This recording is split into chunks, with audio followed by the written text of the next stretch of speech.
1절부터 교독하도록 하겠습니다.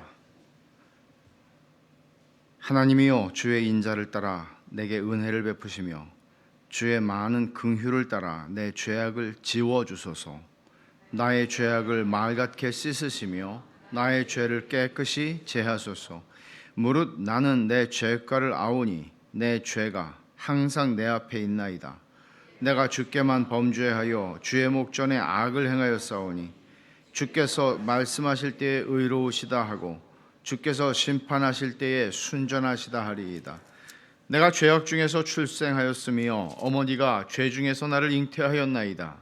보소서, 주께서는 중심이 진실함을 원하시오나 내게 지혜를 은밀히 가르치시리이다. 우슬초로 나를 정결하게 하소서. 내가 정하리이다.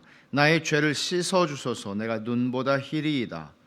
내게 즐겁고 기쁜 소리를 들려주시사 주께서 꺾으신 뼈들도 즐거워하게 하소서.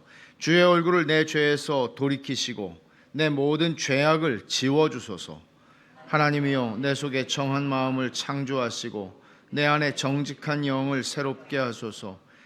나를 주 앞에서 쫓아내지 마시며 주의 성령을 내게서 거두지 마소서. 주의 구원의 즐거움을 내게 회복시켜 주시고 자원하는 심령을 주사 나를 붙드소서. 그리하면 내가 범죄자에게 주의 도를 가르치리니 죄인들이 주께 돌아오리이다. 하나님이여, 나의 구원의 하나님이여, 피 흘린 죄에서 나를 건지소서. 내 혀가 주의 의를 높이 노래하리이다.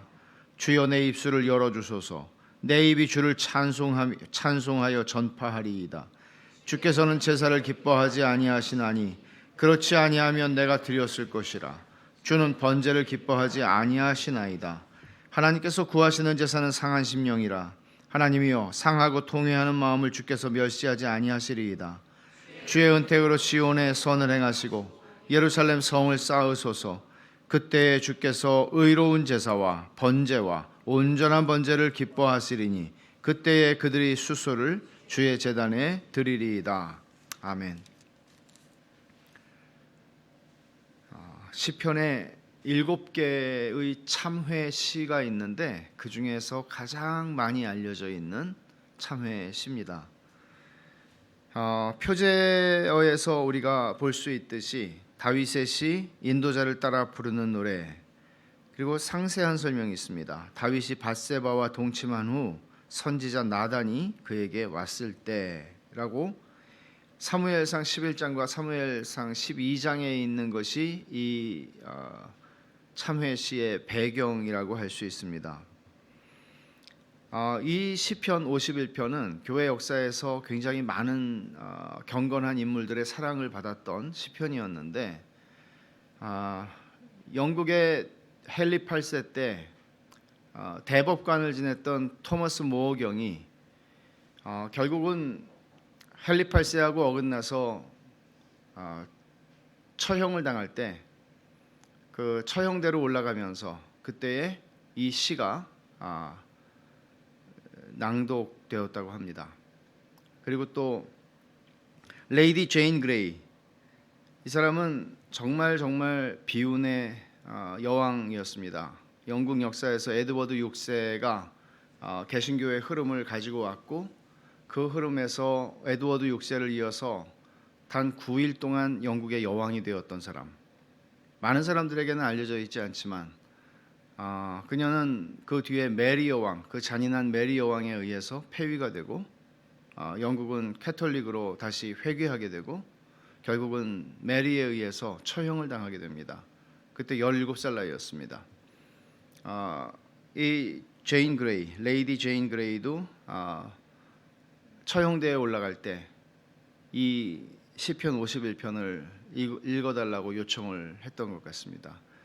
그리고 근대 선교의 아버지라고 일컬어지는 윌리엄 캐리가 자신의 장례식에서 어떤 본문을 가지고 설교를 하기를 원하느냐라고 누가 물어봤는지는 모르겠으나 그는 자기의 장례식 설교에서 이 시편을 설교의 본문으로 삼아줬으면 좋겠다, 그런 이야기를 한 적이 있습니다. 왜 좋아했을까요? 그들이 이 시편을 좋아하는 것도 좋아하는 거지만 왜 특별히 그들의 죽음 앞에서 이 시편이 읽혀지고 이 시편을 듣기를 원했고 또는 죽은 뒤에 이 시편이 들려지기를 원했을까요? 그들은 인간이 가진 죄의 실존을 누구보다도 깊이 알았던 사람들이 아닌가 하는 생각이 듭니다. 많은 성경에 많은 시편들이 있고 많은 말씀들이 있지만 그들은 자신이 하나님 앞에 어떤 죄인으로 서는 것이며 그리고 그 죄인으로 하나님 앞에 서게 될 때 죽어서 그때 그리스도의 의가 자신을 덮을 것을 그들은 바라보며 이 고백, 다윗이 했던 것처럼 하나님이여 주의 인자를 따라 내게 은혜를 베푸시며 주의 많은 긍휼을 따라 내 죄악을 지워주소서. 여기 죄악을 지워달라는 거는요 이런 개념이에요. 구약 사람들이 하나님께서 파피루스에다가 이렇게 그 두루마리에다가 우리의 죄를 다 기록하신다는 개념이 있었어요. 그러니까 내 죄가 기록이 됐잖아요. 그게 어떤 서기관에 의해서 기록이 된 게 아니고 하나님이 기록한 내 죄의 목록이 있잖아요. 견딜 수가 없는 거죠. 그래서 그걸 지워달라고. 이 지워달라는 거는 다 그냥 없애달라는 거거든요. 파괴해달라고 그런 얘기거든요. 나의 죄악을 맑게 씻으시며, 그러죠? 이 씻는다는 거는 옷을 빤다는 그 세탁 용어예요. 말하자면 옷을 빠는 거예요. 옷에 얼룩이 지거나 옷에 뭐가 찌든 때가 있으면 그것이 없어지도록 잘 빠는, 그러니까 그런 개념으로 다윗은 빨아도 안 없어질 것 같은 자기의 죄악을 지금 보고 있는 거란 말이에요. 그리고 나의 죄를 깨끗이 제하소서 그러죠. 제하소서라는 거는 제사 용어예요. 정결 의식 속에서 정결하게 되는,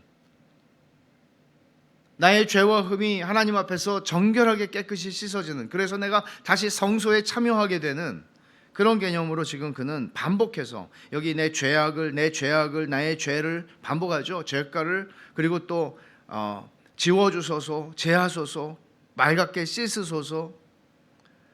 아마 저는 이 시편 51편을 그토록 사랑했던 사람들, 사랑했는지는 모르겠어요. 그들의 죽음 앞에서 또는 그들이 죽음을 생각할 때 그들은 이 시편을 떠올렸단 말이죠.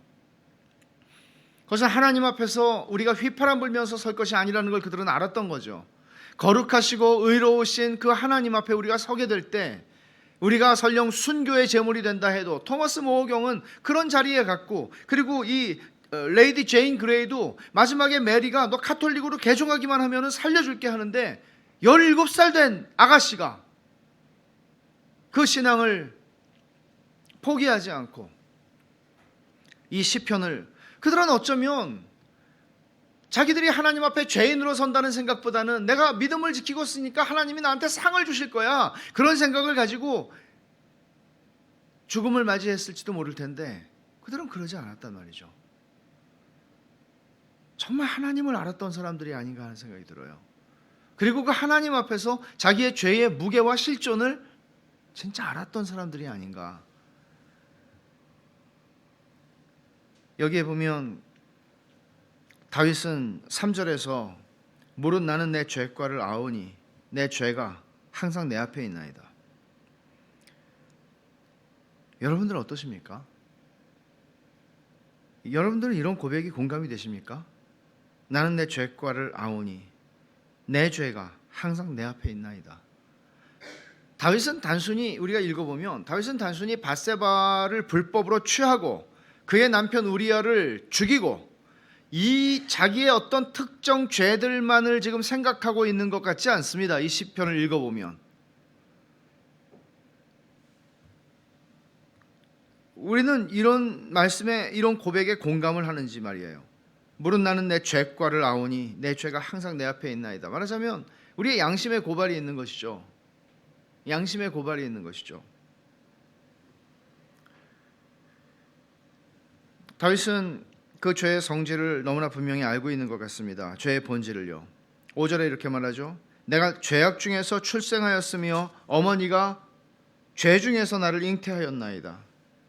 말하자면 자기가 처음부터, 태어날 때부터 영적으로, 도덕적으로 무능한 존재로 태어났다는 얘기를 하는 것이죠. 죄인으로 태어났다는 얘기를 하는 거죠. 자기 본성 안에 지울 수 없도록 깊이 새겨진 죄성이라는 게 있다는 것을 그는 얘기하는 것입니다. 다윗이 죄를 어떻게 인식하는가 하는 거 굉장히 중요해요. 왜 그런가 하면은 회개, 오늘 제목이 뭐예요? 제가 두 차례에 걸쳐서 이 시편 51편을 여러분들과 나눌 텐데 회개와 용서예요. 오늘 아마 9절까지 우리가 오늘 말씀을 생각할 텐데 회개와 용서. 회개라고 하는 거는 어떤 조건이 이루어져야 회개를 할 수 있습니까? 제일 먼저 조건은 뭐예요? 죄를 인식하는 거죠. 죄를 아는 것이죠. 죄를 알지 못하는데 어떻게 회개를 할 수 있습니까? 다윗이 어떻게 자기의 죄를 인식하고 있는가를 사실 굉장히 자세히 읽어보면 그런 것을 볼 수 있는데 1절에서 하나님이여 주의 인자를 따라 내게 은혜를 베푸시며 주의 많은 긍휼을 따라 내 죄악을 지워주소서래요. 여기 1절과 2절에서 죄들을 설명하는 말들이 있는데 이게 우리말로는 죄악, 첫 번째 죄악이 나왔고 2절에 나의 죄악을 말갛게 씻으며 죄악이 두 번째 나왔고 또 나의 죄를 깨끗이 제하소서 세 번째 죄가 나오는데 이 세 가지가 다 다른 단어예요. 히브리 말로는. 그러니까 영어 성경 번역을 봐도 다른 단어들을 쓰고 있는 것을 보게 돼요. 우리말은 죄과 죄악, 죄 이렇게 조금 다르긴 하죠. 근데 그 차이가 그렇게 크게 느껴지진 않아요. 근데 처음에 나오는 1절에 내 죄악을 지워주소서라고 그럴 때 여기 죄악을 지워주소서, 여기서 죄악이라고 하는 거는 경계를 넘어가는 거예요. 예를 들어서 여기 하나님이 선을 거놓으셨어요. 여기는 넘어가지 마라. 넘어가는 거예요. 예를 들어서 어떤 집에 이제 울타리를 쳐놓지 않았어요. 근데 이렇게 돌을 세워놓고 여기는 사유지이니까 들어오지 마십시오 써놨어요.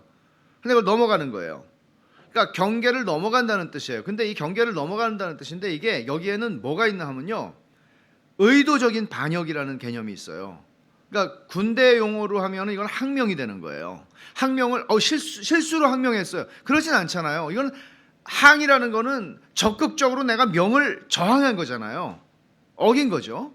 그러니까 여기 경계선을 내가 넘어간다는 거는 하나님이 율법에 정해놓으신 선을 내가 넘어간다는 거는 의도적인 거예요. 의사를 가지고 행하는 일이에요. 반역이라고도 번역이 돼요. 이 단어는 모반, 반역, 쿠데타 이런 말을 쓸 수 있는 거예요. 그러니까 하나님에 대해서 내가 하나님이 정해놓으신 거를 모른 게 아니에요. 다윗은 하나님이 율법에 금하신 거를 몰라서 실수로 넘어간 게 아니라 그는 다 알고 있었어요. 근데 자기는 그거를 어기기로 작정하고 간 거예요. 그 얘기를 지금 하고 있는 겁니다. 그걸 지워달라는 거죠. 두 번째로 나의 죄악을 말갛게 씻으시며 라고 말하죠. 여기 죄악이라는 말이 두 번째 또 나와요. 이거는 앞에 있는 1절의 죄악하고 다른 죄악이라고 그랬죠. 본래 다른 단어가 쓰인 거. 이거는 이렇게 삐뚤어진 거, 왜곡된 거, 그러니까 망가진 거. 그러니까 우리의 이 타락한 우리의 그 상태, 죄악의 상태, 모든 게 삐뚤어지겠죠. 우리를 통해서 뭔가가 나오면 다 삐뚤어지겠죠. 그런 것들을 얘기하는 거예요. 부패하고 타락하고 기준에서 멀어져 가는 것, 그런 것들을 의미합니다. 세 번째로 2절 하반절에 나의 죄를 깨끗이 제하소서 그랬어요. 여기 죄라고 하는 단어가 또 나와요. 이 세 번째로 다른 단어가 나온 겁니다. 이 단어는 그냥 영어 성경에서도 sin이라고 번역을 할 만큼 가장 포괄적이고 그냥 죄 그러면은 딱 이 단어를 생각할 수 있는, 이건 뭐예요? 관역이 있는데 관역을 빗나가거나 못 맞춘 거예요. 그래서 로마서 3장 23절에 뭐라고 그랬어요? 모든 사람이 죄를 범하였음에 하나님의 영광에 이르지 못했다. 이르지 못한 게 뭐예요? 하나님의 영광이 여기 표준이 있어요. 스탠다드가 있어요. 근데 거기에 항상 빗나가거나 그 앞에서 떨어지는 거예요. 죄에 대한 기본적인 개념이 여기 2절 하반절에 나의 죄를 깨끗이 제하소서라고 하는 개념이에요. 그러니까 다윗이 죄를 의미하는 세 종류의 단어를 사용하는 이유가 있을까요? 우리는 일반적으로 여기 세 종류의 죄라는 단어를 사용하고 세 종류의 동사들을 사용하고 있죠. 처음에는 지워주소서, 두 번째는 맑게 씻으시며, 세 번째는 깨끗이 제하소서. 물론 이것은 반복함으로써 강조하는 게 분명히 있죠. 그러나 다윗이 자기의 죄를 어떻게 인식하고 있는가? 다윗은 자기의 죄를 실수입니다라고 말하지 않습니다. 그는 반역이라고 말합니다. 그리고 그는 하나님의 기준에서 어긋난 삐뚤어진 아주 삐뚤어진 모습으로 내가 하나님을 반역한 것입니다. 그리고 하나님의 기준에서 멀어도 한참 멀게 행동한 것입니다. 다윗은 그래서 이렇게 말하는 거죠. 4절에서 내가 주께 3절에 물은 나는 내 죄과를 아오니 그렇게 얘기를 합니다. 이런 내 죄가 항상 내 앞에 있다. 이런 말로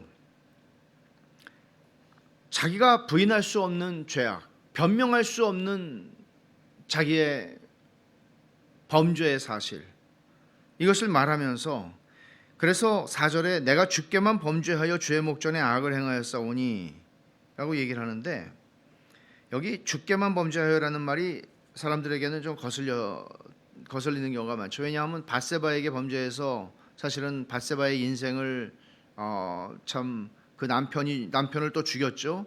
그러니까 다윗이 사람에게 범죄한 것이죠, 사실. 근데 여기에 주께만 범죄하여라고 표현하는 것은 그가 자기의 잘못, 자기의 사람들에게 범한 죄악을 부정하고 인정하지 않는 태도가 아니라 지금 어떤 건가 하면 다윗은 하나님 앞에서, 그러니까 사람에게 범한 죄 분명히 있어요. 근데 지금 기도하고 있는 거예요, 하나님 앞에.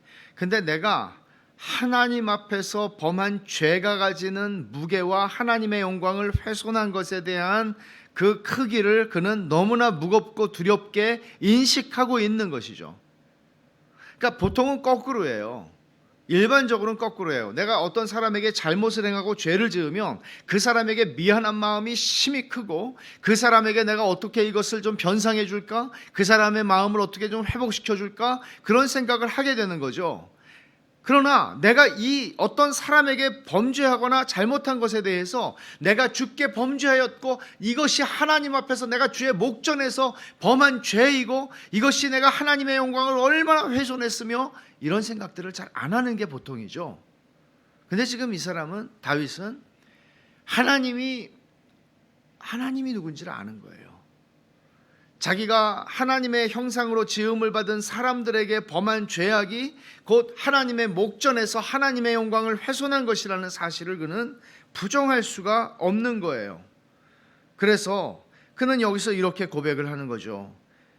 내가 주께만 범죄하여 주의 목전에 악을 행하였사오니, 그렇게 말하면서 주님이 말씀하실 때 의로우시다 하겠습니다. 주님이 심판하실 때 순전하시다 하겠습니다. 이게 무슨 말이에요? 하나님이 저를 어떻게 심판하시고 하나님이 저를 어떻게 판단하셔도 저는 하나님이 옳습니다. 하나님이 순전하게 다른 어떤 편견이나 다른 것들의 영향을 받지 않으시고 순전하게 의로우신 하나님이 판단하시는 것이라 여기겠습니다. 이게 무슨 말이에요? 하나님이 나를 지옥으로 보내시면 나는 아무 할 말이 없습니다. 하나님이 나를 어떻게 대우하셔도 나는 아무 할 말이 없습니다. 그런 얘기를 하는 거죠. 여기서 그치지 않습니다. 5절을 가보면 내가 죄악 중에서 출생하였으며 어머니가 죄 중에서 나를 잉태하였나이다 그렇게 고백하죠. 죄인의 자신의 도덕적 무능의 상태를 고백하는 말이에요. 말하자면 나는 어머니 뱃속에서부터 죄악의 상태를 벗어나 본 적이 없는 죄악의 덩어리입니다. 이런 고백을 하는 것이죠. 다윗이 인간의 전적 부패의 교리를 도르트 신조를 배웠기 때문에 이렇게 말하는 게 아니에요. 그는 하나님 앞에서 우리가 어떤 존재인지를 아는 거예요. 율법 앞에, 율법의 정직한 거울 앞에서 자기 자신을 비추어 보면 자기가 누군지를 그렇게 고백하지 않을 수가 없는 거예요. 그러니까 도르트 신조를 인정하느냐 인정하지 않느냐, 내가 알민이냐 칼빈이냐주의냐, 이런 차원의 문제는 사실 정직하게 그 하나님의 율법 앞에 서본 사람들이라면, 다윗이 무슨 칼빈주의자예요. 다윗은 하나님을 알았던, 참된 하나님을 알았던 분이죠. 이렇게밖에는 고백할 수가 없는 것이란 말입니다.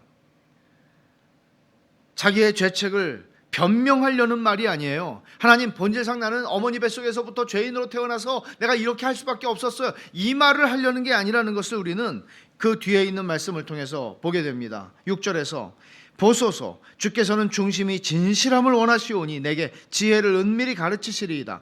이 6절은 어려운 구절이에요.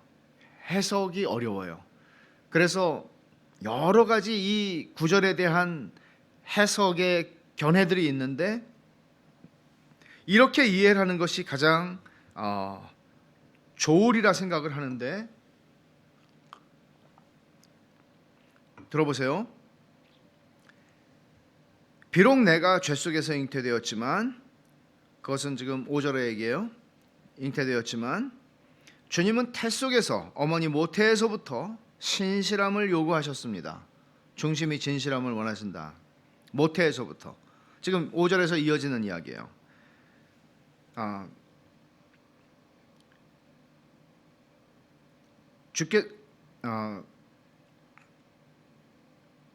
그러므로 그 비밀스러운 것, 이건 어머니 태를 의미하는데, 여기서는 우리가 지금 내게 지혜를 은밀히 가르치시리다 그랬는데 내게라고 하는데, 우리 개역개 정성교회는 각주가 있죠. 난회주. 내 은밀한 곳에. 이게 그 은밀한 곳이라고 하는 것을 어머니 뱃속을 의미하는 것으로 지금 이해를 해요. 그러면 어머니 뱃속에서부터 저에게 지혜를 가르치셨습니다. 그러니까 하나님은 내게, 하나님 앞에서 내 중심이 진실함을 원하세요. 그러니까 하나님의 말씀이 있고 기준이 있고 율법을 통해서 나에게 주신 게 있으면 그걸 따라서 내가 잘 살아가길 원하시고, 그렇게 살아갈 수 있도록 어머니 뱃속에서부터 내게 지혜를 가르치셨어요. 문제는 무슨 얘기인가 하면, 내가 뱃속에서부터 나는 도덕적으로 무능하고 영적으로 무능한 죄인이었습니다. 그래서 나는 죄에 대한 책임이 없습니다. 그 얘기를 하는 게 아니라, 그런 존재로 나는 태어났고, 그러나 하나님께서는 내게 중심의 진실함을 원하셨고, 그리고 나에게 지혜를 가르치셨어요. 그런데 나는 그걸 다 알고도 거역했어요. 반역했어요. 지금 그런 얘기를 하는 것입니다. 하나님이 주신 지혜에 부응하지 않았어요. 하나님이 주신 지혜의 말씀이, 다윗의 속에는 배워서 알고 있는 많은 하나님의 지혜의 말씀이 있었지만 그거를 그는 거절했어요. 반역을 일으켰죠. 이렇게 참된 회개는 자기 죄악과 그 본질을 인정하는 데서 시작합니다. 우리는 회개가 안 일어나는, 회개도 은혜예요. 근데 회개가 우리 안에서 안 일어나는 중요한 이유는 뭔가 하면, 죄의 무게를 모르기 때문이고, 죄의 진상을 모르기 때문이고, 죄가 하나님 앞에서 어떤 것인지를 모르기 때문이에요. 우리는 어떤 사람에게 내가 잘못한 것에 대해서 내가 하나님 앞에 회개하나요? 그 사람하고 풀면 되는 문제라고 생각하지 않나요? 성경은 그렇게 말하지 않아요. 휴 마틴이라고 하는 분이 한 말인데, 참된 죄 고백은 하나님 앞에서 자신에게 죄책을 씌우는 것이다. 하나님 앞에서 나 자신에게 죄책을 나에게 덮어 씌우는 거래요. 그게 참된 회개라는 거예요. 어떻게 해서든지 내가 면해보려고 하는 것이 아니라, 변명하는 것이 아니라, 참된 죄 고백은 하나님 앞에서 자신에게 죄책을 씌우는 것이다. 그것은 죄의 가증함과 그 결과, 하나님의 진노에 대한 우리의 당연한 책임, 변명할 수 없는 대가를 솔직하게 인정하는 것이다. 내가 벌을 받아 마땅하다는 것을 인정하는 것이죠. 그래서 참된 회개는요, 죄 자체를 슬퍼하고 죄가 끼친 결과를 슬퍼하는 것이지, 죄로 말미암아 내가 하나님한테 벌을 받을까 봐 두려워서 그 벌을 면해보려는 생각으로, 하나님의 벌을 면하겠다는 생각으로 회개를 하는 것은 참된 회개일 수가 없는 것이고, 도리어 가증한 것입니다. 그것을 칼빈은 종교적인 율법적 회개라고 표현을 한 것이죠. 4절의 하반절을 보면, 주께서 말씀하실 때 의로우시다 하고 주께서 심판하실 때 순전하시다 하리이다 그랬잖아요. 그러니까 하나님이 무슨 판단을 하시든지 나는 이의가 없습니다. 나는 상고하지 않겠습니다. 항소하지 않겠습니다. 그런 얘기를 하는 거예요. 하나님의 판단은 옳습니다. 오늘날 교회의 가르침에서 회개가, 성경적 회개요, 성경적 회개가 사라져버린 것은 분명하죠. 중세시대에도 그랬습니다. 중세시대의 회개는 사라졌고, 고해성사만 남아 있었습니다. 오늘날에는 고해성사도 없고, 고해성사는 종교개혁자들이 개신교에서 없애버렸으니까요. 고해성사도 없지만 참된 회개조차 없어졌습니다. 이것은 굉장히 심각한 우리의 영적인 상태를 알아볼 수 있는 중요한 시금석이라고 할 수 있습니다. 회개하고 복음을 믿으라. 주님이 마가복음 1장 15절에 주님의 제1성 하나님 나라가 왔으니 회개하고 복음을 믿으라 그랬어요. 회개하고 복음을 믿으라. 회개하는 것과 믿는 것은 동전의 양면과 같이 떼어낼 수 없고 분리시킬 수 없는 것인데, 어느새 오늘날의 교회는 회개는 없고 믿음만 남았습니다. 그것은 절반이 남아있다는 얘기가 아니고 우리가 복음을 왜곡했고 편의상 하나님의 말씀을 취사 선택했고 반역이죠. 그래서 저는 잊혀지지 않는 제가 미국의 한 연구소에 한인들 예배 모임을 인도하러 한번 갔던 적이 있는데, 그 연구소에서 예배 마치고 한 분이 물어요. 목사님, 믿기만 하면 되는 거 아닙니까? 회개도 해야 됩니까? 이런 우문들이 사실상 많이 일어날 수밖에 없는 형편이 된 것입니다. 매주일 예배당에 나오는 사람들 중에는 자신이 구원을 받았다고 생각하지만 하나님의 구원의 은혜와 죄사함의 체험이 전혀 없는 사람들이 있습니다. 많습니다. 로이드 존스가 말한 것처럼 그들은 예수 그리스도의 복음에서 찾을 수 있는 위대한 구원을 체험하기 위해서 해야 할 일이 있다는 사실을 모르는 것입니다. 그게 회개입니다. 회개 없이 말하자면 이런 표현이 좀 이상하긴 하지만 구렁이 담 넘어오듯이 그냥 넘어왔나? 안 넘어왔나? 그런 식으로 넘어오는 게 아니라는 이야기입니다. 죄의 문제와 회개의 주제, 죄와 회개라는 것은 붙어 있는 것이죠. 회개와 믿음이 붙어 있는 것처럼. 그래서 복음의 핵심적인 이 두 가지 주제가 간과되어서도 안 되고 우리의 신앙생활에서요, 그리고 축소되어서도 안 되는 것입니다. 이 중요한 주제를 오늘 본문이 다루고 있는 것이죠. 누가 회개할 수 있는가? 첫 번째는 죄를 인식하는 사람이죠. 하나님 앞에 죄를 인식하는 사람이에요. 내가 내 죄가 내 앞에 있습니다라고 고백하는 거죠. 두 번째는 하나님의 성품을 알고 하나님을 신뢰하는 사람이 회개를 하는 것입니다. 여기 1절에 보면 이렇게 말합니다. 하나님이여 주의 인자를 따라. 인자가 무엇입니까? 우리가 몰라도 아는 단어가 있잖아요. 헤세드.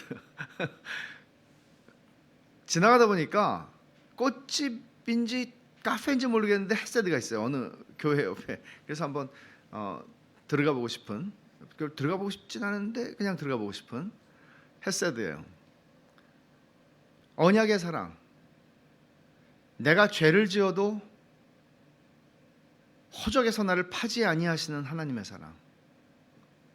내가 하나님에게 반역을 해도 나를 끊어버리지 않으시는 하나님의 사랑, 언약의 사랑. 그 하나님의 성품을 다윗은 말합니다. 주의 인자를 따라 내게 은혜를 베푸시며 주의 많은 긍휼을 따라 내 죄악을 지워주소서라고 말해요. 그가 하나님께 이렇게 기도할 수 있는 근거는 뭔가 하면 하나님의 성품이에요. 하나님의 성품이에요. 탕자가 아버지에게 돌아왔을 때 아버지에게 했던 말하고 거의 똑같은 말이라고 봅니다. 아들이 이르되 아버지 내가 하늘과 아버지께 죄를 지었사오니 지금부터는 아버지의 아들이라 일컬음을 감당하지 못하겠나이다. 그러니까 이거예요. 이 말의 특징은 뭔가 하면 내가 하나님께 내 죄를 씻어달라거나 지워달라거나 정하게 해달라는, 제해달라는 요구를 할 수 있는 어떤 권리도 주장할 수 있는 어떤 자격도 없다는 것을 인정하고 하나님한테 나오는 태도란 말이에요. 이게 주의 인자를 따라 내게 은혜를 베푸시며 주의 많은 긍휼을 따라 내 죄악을 지워주소서라는 말 속에서 우리가 보게 되는 다윗의 태도인데, 이 태도는 전적으로 자기 자신이 자기 자신을 낮춤으로써 이루어지는 태도가 아니라 이 태도는 하나님을 알기 때문에, 그분의 성품을 알기 때문에 그렇게 나갈 수 있는 태도예요. 알기 때문에, 하나님을 알기 때문에. 이렇게 지워달라, 말갛게 씻어달라, 깨끗이 제해달라고 3번을 반복해서 말함으로써 다윗은 육체적으로도 그 죄의 영향력에서 벗어나고 싶고, 자기의 양심에도 쓰여져 있어서 자신을 괴롭히고 있는, 꿈속에서도 괴롭히고, 이 자유치 못한 이 마음. 여러분, 사람이 양심이라고 하는 것이 얼마나 이게 하나님께서 주신, 정말 이 하나님의 형상인 인간 안에 주신 이 정말 미묘한 그 존재인지 알 수가 없습니다. 우리가 양심이 걸리면 이상하게 사람이 눈도 잘 못 뜹니다. 제가 그런 얘기를 들은 적이 있어요. 유명한 그 고든 맥도날드라고 하는, 이거 뭐 온 세상이 다 알게 된 일이니까요.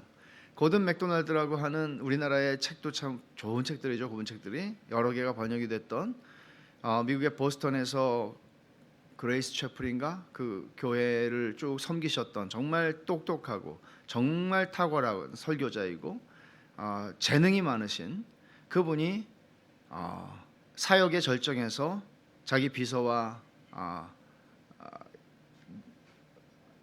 이 사건처럼, 다윗이 밧세바를 한 것처럼 그런 일로 넘어지게 됩니다.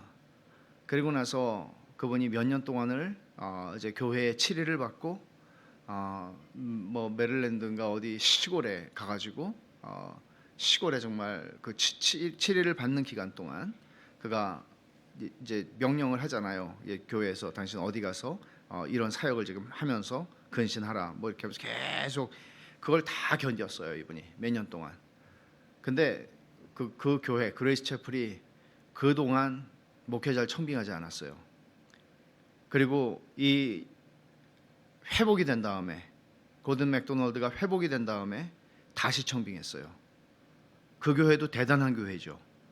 근데 이 목사님도 그렇게 회복이 되셔서 다시 사역을 하시게 됐고, 그때 사실 다시 회복한 다음에 쓴 책이 참 좋은 책이에요. 근데 그분을 아는 분으로부터 제가 말을 들었는데, 이거는 뭐 그분을 믿고 하는 얘기죠. 팩트 차원에서는. 그전에는 그렇게 눈을 똑바로 쳐다보고 말하시던 분이 잘 못하더라요.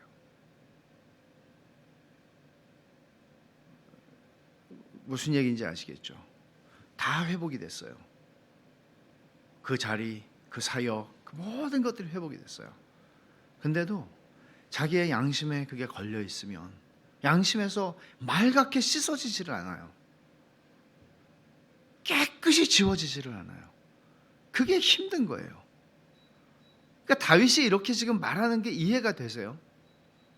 하나님의 책에서도 이거를 싹 지워주세요. 하나님도 이거를 이제는 더 이상 내가 기억하지 않겠다, 도말하였다, 이렇게 말씀해 주세요.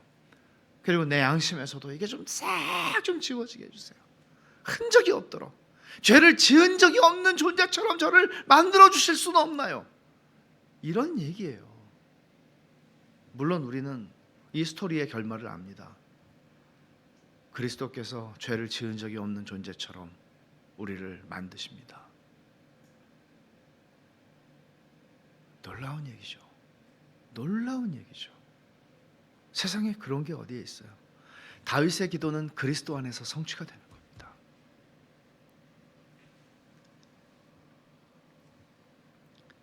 제임스 몽고메리 보이스는 이렇게 말합니다. 인간이 자신의 죄 문제를 해결할 소망을 품고 하나님께 감히 나아갈 수 있는 유일한 이유가 있다면 그것은 하나님의 자비하십니다. 하나님의 성품이라고요. 시편 86편을 한번 봅시다. 하나님의 성품에 대해서 말씀하고 있는 이 아름다운 구절을, 시편 86편 5절 같이 한번 읽어볼까요? 주는 선하사 사죄하기를 즐거워하시며 주께 부르짖는 자에게 인자함이 후하심이니이다. 여러분, 얼마나 위로가 되는 말씀입니까? 얼마나 위로가 되는 말씀입니까? 주는 선하사 사죄하기를 즐거워하시며, 마지못해 하시며 아니고 사죄하기를 즐거워하시며, 주께 부르짖는 자에게 인자함이 후하십니다. 다윗은 주님이 오시기 1000년 전 사람이었습니다. 하지만 그리스도의 피 흘림이 자신의 죄를 속할 것이라는 사실을 알았던 것 같습니다. 구약의 사람들이 믿음으로 그리스도를 바라보았듯이 6절에서 그는 이렇게 말하죠. 7절입니다. 우슬초로 나를 정결하게 하소서. 내가 정하리이다. 우슬초. 여러분, 우슬초는 열왕기상에 보면은 솔로몬이 얼마나 똑똑한 사람인가를 얘기하면서 식물의 이름을 쫙 하면서 뭐부터 뭐까지 다 알아 그렇게 하면서 우슬초 한다 그랬어요. 근데 우슬초는 담벼락에서 자라는 우슬초까지 한다 그랬어요. 그러니까 담벼락에서 자라는 것 같아요. 그리고 이 우슬초는 스펀지 역할을 하는 거예요. 오늘날에 스펀지는 어떻게 해요? 물을 머금고 그거를 이렇게 짜면 물이 쫙 나오잖아요. 그러니까 이게 가지도 많고 가지에 잔털들이 많아서 물들을 많이 머금는 거죠. 근데 이 우슬초가 처음에 어디서 나오는지 여러분 기억하세요? 출애굽할 때 양을 잡아서 양의 피를 문 좌우 설주와 문 인방에 바를 때 우슬초로 했죠.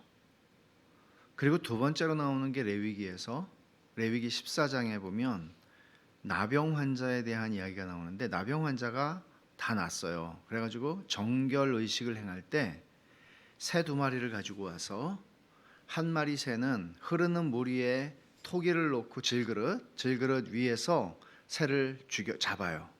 그럼 피가 거기다 들어갈 거 아니에요? 그 다음에 한 마리는 죽었습니다. 살아있는 새가 있죠. 우슬초와 함께 살아있는 새와 우슬초를 담그고, 물론 여기 뭐 여러 실들이 또 나와요. 담그고, 그리고 이 우슬초로 피가 묻은 것이죠. 그 죽은 새의 피가 묻은 이 피를 묻힌 우슬초로 그 정결함을 받는 나병 환자에, 다 나은 사람입니다, 그에게 뿌립니다. 그리고 이 남아있는 살아있는 새가 있죠. 이 새는 들판에서 날려보냅니다. 뭐죠? 죄가 우리의 시야에서 새가 사라지는 것처럼 우리의 죄가 사라져버린다는 것을 상징적으로 보여줍니다. 그런데 여기에는 뭐가 있어요? 죽은 새의 피가 뿌려지는 것이에요. 우슬초로. 말하자면 이런 의식들을 다윗은 율법을 알았던 사람이기 때문에 이 우슬초로 나를 정결케 해달라고 기도하는 이 말은 나는 하나님 나병 환자와 같은 존재입니다. 우슬초로 나를 정결케 하라는 것은 나병 환자가 이제 다 낫는 거잖아요. 나으면 우슬초로 이제 뿌리잖아요. 그와 같이 나를 용서해달라고, 나를 정결케 해달라고 그는 기도하는 것이죠. 사실은 이 죽은 새처럼 그리스도께서 우리의 죄를 위해서 십자가에서 피 흘려 죽임을 당하십니다. 그리고 우리가 그리스도의 죽으심을 믿을 때 그의 피가 믿는 자들에게 적용되어서 속죄의 은혜를 이루십니다. 이런 것들을 구약시대의 제사의 원리들을 통해서 하나님은 가르치신 것이고, 다윗이 우슬초로 나를 정결하게 하소서라고 말할 때, 그리고 내가 정하리이다, 나의 죄를 씻어주소서, 내가 눈보다 희리이다. 눈이라는 것은 히브리 사람들에게 있어서는 최고로 하얀 게 눈이에요. 근데 눈보다 더 희게 라는 표현을 하는 거예요. 하나님이 나를 깨끗하게 하시면 내가 깨끗하게 될 수 있다는 하나님의 성품과 하나님에 대한 신뢰가 이렇게 표현이 되고 있는 것이죠. 죄의 본질과 무게와 깊이를 인식한 사람은 회개를 할 때 죄사함의 기쁨과 은혜를 그만큼 누립니다. 그렇지 않겠습니까?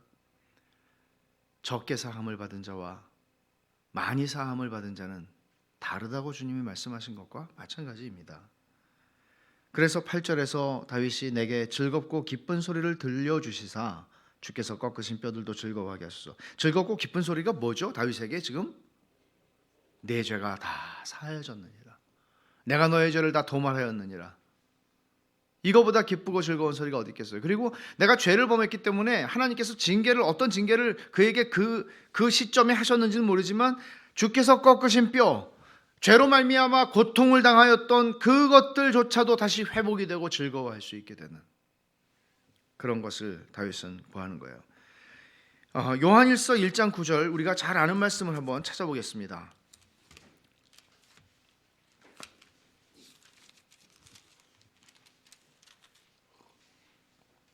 요한일서 1장 9절 같이 한번 읽어보겠습니다.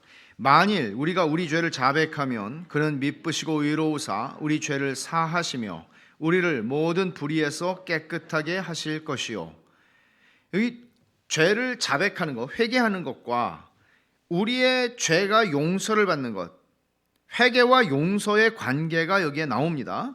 1장 9절에 우리가 죄를 자백하면, 그거는 지금 다윗이 1절부터 9절까지 하고 있는 것과 같은 그 자백이에요.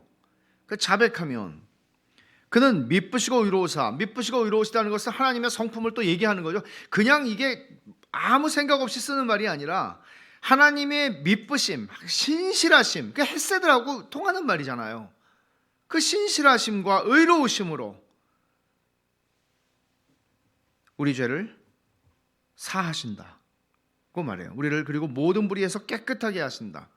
그러니까 다윗이 지금 요구하고 있던 것들이 다 여기 약속이 주어지는 거죠. 약속으로. 근데 여기서 자백을 하는 것이 죄가 사해지는 것의 직접적인 원인은 아니라는 것입니다. 되게 중요한 것이에요. 자백하는, 죄를 고백하는 것, 회개하는 것과 죄 용서를 받는 것의 관계는 정확한 의미에서 인과관계는 아닙니다. 왜냐하면 우리의 죄가 용서를 받는 것은 그리스도의 피로 말미암는 것이지, 그리스도의 죽으심과 그의 피 흘리심으로 말미암는 것이지, 우리가 용서를 구하고 우리가 얼마나 심하게 낮아져서 용서를 구했느냐에 따라서 하나님이 우리를 용서하시는 것이 아니라 그리스도의 피가 우리를 용서하는 것이고 죄를 사하는 것이고, 우리는 그 그리스도의 피를 믿는 마음으로 하나님 앞에 나아가 하나님의 그리스도 예수 안에서 나타난 하나님의 은혜와 사랑과 자비와 신실하심을 신뢰하고 하나님 앞에 나아가 우리의 죄를 고백하는 것입니다. 그러므로 죄를 고백한다는 것은 사죄와 어떤 관계가 있냐면 굳이 말하면 도구적인 원인이에요. 마치 우리가 믿음으로 말미암아 구원을 받는 것도 믿음이 우리를 구원하는 것이 아니라 그리스도가 구원하시는 것이죠. 그러나 믿는 자들을 구원하십니다. 그래서 여기서 얘기하는 이 말을 우리가 잘 생각해 보면 우리는 죄를 자백하는 것, 회개하는 것이 그리스도인의 삶에서 그것이 죄 용서를 가져오는 직접적 관계는 아니지만, 그러면 별게 아니네, 그렇게 생각할 것이 아니라, 그럼에도 불구하고 여기서는 거의 원인과 결과인 것처럼 설명하는 것을 우리가 주의해야 돼요. 되게 중요한 것이란 말이죠. 그래서 이 자백은 결국 우리가 오늘 본 말씀처럼 시편 51편에서 본 것처럼 12절에 한번 보세요. 12절에 주의 구원의 즐거움을 내게 회복시켜 주시고 자원하는 심령을 주사 나를 붙드소서. 이런 기쁨을 회복시켜 주는 것이죠. 자백을 하는 것을 통해서, 회개를 하는 것을 통해서 우리가 얻는 것이 무엇인가 하면 죄사함의 결과를 얻어요. 그러나 그 죄사함은 예수 그리스도의 피로 말미암은 것인데, 우리가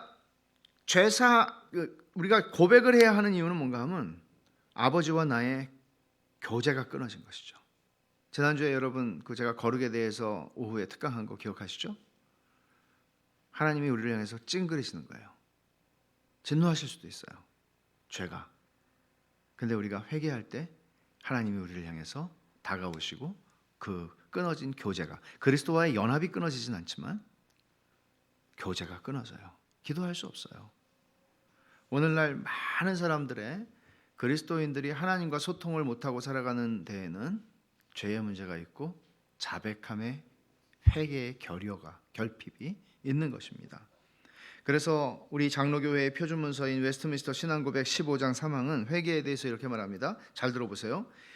비록 회개가 그리스도 안에서의 하나님의 값없는 은혜의 행위인 죄를 위한 어떤 만족이나 죄 용서의 어떤 원인으로 의지되어서는 안 되지만, 죄 용서의 원인으로 의지되어서는 안 되지만, 회개했으니까 내가 안심이 되고 회개 안 했으면 이런 죄 용서가 죄 용서의 원인은 아니지만, 그런 방식으로 의지되어서는 안 되지만, 회개는 모든 죄인에게 매우 필수적이어서 아무도 그것 없이는 용서를 기대할 수 없다. 회개는 중요한 것입니다. 회개는 모든 죄인에게 매우 필수적이어서 아무도 그것 없이는 용서를 기대할 수 없다. 죄를 슬퍼하고 그 결과 때문에 슬퍼하고 그것이 하나님께 대한 반역이었다는 것을 인식하고 죄를 자백하는 것 중요하고 필수적이에요. 이 회개를 통해서 하나님은 당신의 찡그린 얼굴을 우리를 향해서 활짝 웃으신단 말이에요.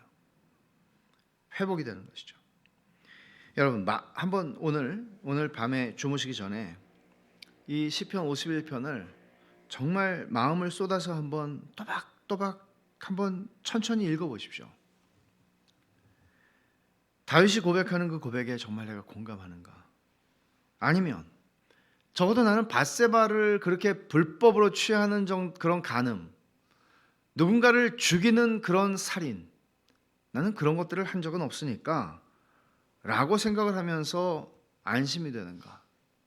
여러분, 다윗이 어떤 사람의 손가락을 다치게 해서 피 흘리게 한 것을 가지고 회개를 할 수도 있었겠지만, 이렇게 사울의 옷자락을 벤 것을 놓고 회개할 수 있었겠지만, 하나님께서는 다윗이 섭리 가운데 그가 자기의 의지를 가지고 이렇게 범죄를 하는 것들을 허용하심으로써, 그리고 그것을 회개하게 하심으로써 우리에게 가르치시는 것이 있지 않을까요? 너희들이 다르지 않다. 너희들이 본질상 다르지 않다. 그것을 고발하시는 것은 아닌가요?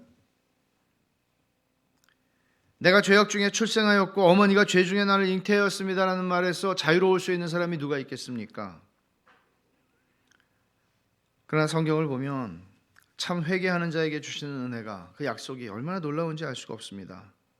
마틴 루터가 종교개혁을 일으켰던 95개 신조의 첫 번째 1번을 생각해 보십시오.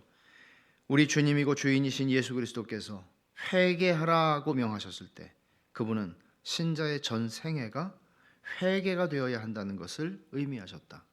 신자의 삶은 처음에 예수 믿을 때 회개하고 끝나는 게 아니고, 신자의 삶은 회개하는 삶이라는 거예요. 그게 신자의 삶의 가장 큰 특징이라는 거예요. 그러니까 싱클레어 퍼거슨도 이런 얘기를 해요. 회개는 전 생애적인 특징이지 한순간의 행위가 아니다. 구원은 우리가 실제로 죄로부터 구원을 받고 있다는 것을 의미한다. 그러니까 싱클레어 퍼거슨 말은 이거예요. 내가 구원받은 사람이다 라고 말한다면 지금도 나는 죄로부터 구원을, 건짐을 받고 있다는 것이다. 뭐예요? 회개를 통해서 우리의 죄를 사하시며 모든 불의에서 우리를 깨끗하게 하신다는 약속을 날마다 체험하며 구원을 받으며 살아간다는 것이에요. 이것은 우리의 구원이 불확실하다는 얘기를 하는 게 아니에요. 구원을 받은 사람은 날마다 그 구원을 경험하면서 살아가는 것이다. 그렇게 살아가지 않으면 어떻게 될까요? 고장나고 망가지고 나빠지죠. 구원을 받았을지라도. 만약 여러분이 평생 그리고 매일의 삶에서 회개를 잊어버리고 살아가신다면, 저는 기도한다는 얘기를 하는 게 아닙니다. 내가 무엇을 기도 제목을 가지고 기도를 매일매일 잊지 않고 한다는 얘기를 하는 게 아니에요. 회개를 잃어버리고 산다면 매일의 삶에서 죄로부터 건짐을 받는 삶을 경험하지 못할 것입니다. 그럼 어떻게 내가 구원받은 사람이라는 것을 증명할 수 있을까요? 그리고 어떻게 무감각하고 무감동하고 밋밋한 삶을 벗어날 수 있을까요? 그리스도와 함께 가는 삶을 살아갈 수 있을까요? 오늘 본문은 인간 스스로는 도저히 해결할 수 없는 문제를 우리 앞에 드러내줍니다. 우리도 마찬가지입니다. 우리가 해결을 못합니다. 잊어버리고 살면 그나마 괜찮다고 생각할 만한 문제를 오늘 이 말씀은 들춰냅니다. 잊어버릴 수 없게, 불편하더라도. 그게 죄의 문제입니다. 바울 사도가 로마서의 서두에서 말씀한 대로 불의로 진리를 막는 사람들의 모든 경건하지 않음과 불의에 대하여 하나님의 진노가 나타난다. 이 사실에서 제외될 수 있는 사람 하나도 없습니다. 하나님의 의와 사랑이 그리스도 안에서 십자가를 통해서 나타났습니다. 이 십자가로 말미암아 죄인들에게 살 길이 열렸습니다. 다윗이 기도한 것은 사실 예수님의 십자가에서 성취됐어요. 예수님의 십자가에서 하나님께서 다윗의 죄악을 지우셨고요. 다윗의 죄악을 말갛게 씻으셨고요. 다윗의 죄를 깨끗이 제하셨어요.